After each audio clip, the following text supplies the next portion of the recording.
জি7 সম্মেলনের পর যুক্তরাষ্ট্রের প্রেসিডেন্ট ডোনাল্ড ট্রাম্প এবং ইতালির প্রধানমন্ত্রী জর্জিয়া মেলোনির মন্তব্য কেন্দ্র করে ওয়াশিংটন ডিসি ও রোমের মধ্যে কূটনৈতিক উত্তেজনা তৈরি হয়েছে।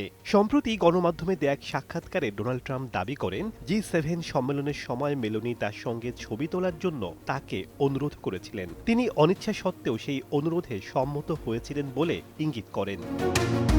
ট্রাম্পের এই মন্তব্য প্রকাশের পরই ইতালিতে তীব্র প্রতিক্রিয়া দেখা দেয়। ইতালির পররাষ্ট্রমন্ত্রী আন্তোনিও তাজানি একে অপমানজনক ও অগ্রহণযোগ্য বলে মন্তব্য করেন এবং তার যুক্তরাষ্ট্র সফর বাতিল করেন। ট্রাম্পের এ ধরনের কর্মকাণ্ডকে মিত্রদেশের প্রতি অসম্মান হিসেবে মনে করছে ইতালীয় সরকার।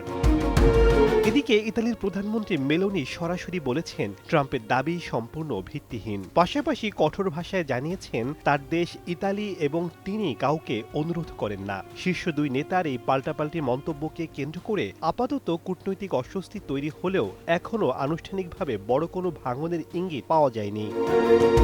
শেখ সাদি মারজান, সময় সংবাদ।